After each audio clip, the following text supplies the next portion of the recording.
Friends ఈ రోజు నుంచి అయితే నేను కొత్త వీడియోస్ మీకు చూపించడానికి ట్రై చేస్తాను. నేనైతే ఈ రోజుని మీకు సద్దన్నం చూపిస్తాను. సద్దన్నం ఏంటి ఇలా చూపిస్తున్నాడు అనుకోకండి. నాకు టిఫిన్ కంటే సద్దన్నమే బాగా ఇష్టం.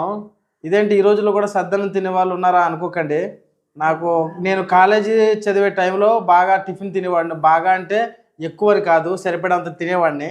రాను రాను దాని మీద ఇంట్రెస్ట్ పోయింది. సద్దన్నంలో చాలా రకాల పోషకాలు ఉంటాయి. అయితే ఈ సద్దన్నాన్ని చాలామంది పెరిగేసి తోడు పెట్టి పక్కన పెట్టి తెల్లవారు వరకు పెట్టి తింటారు.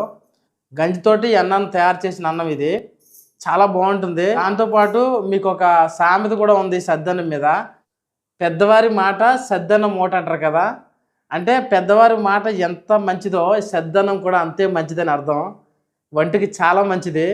ఇది తిన్న రోజును ఒకసారి మీరు అబ్జర్వ్ చేస్తే చాలా ప్రశాంతంగా ఉంటుంది స్టమక్ మొత్తం.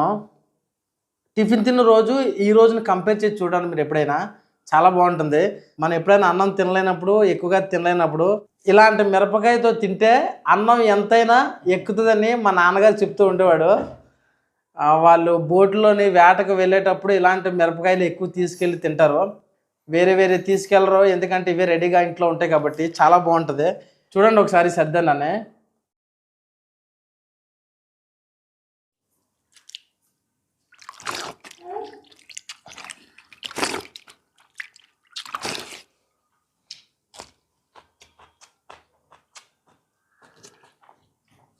ఇలా సద్దన్నం తిని దీంతో మిరపకాయ ఎంచుకో తింటే ఫ్రెండ్స్ మామూలుగా ఉండదు. నేను నిజంగా రియల్గా చెప్తున్నాను, ఒకసారి ట్రై చేయండి. ఎక్సలెంట్ ఉంటుంది. కొత్తగా తినే వారికి చాలా ఇబ్బందిగా కూడా ఉంటుంది. నాకు అలవాటే.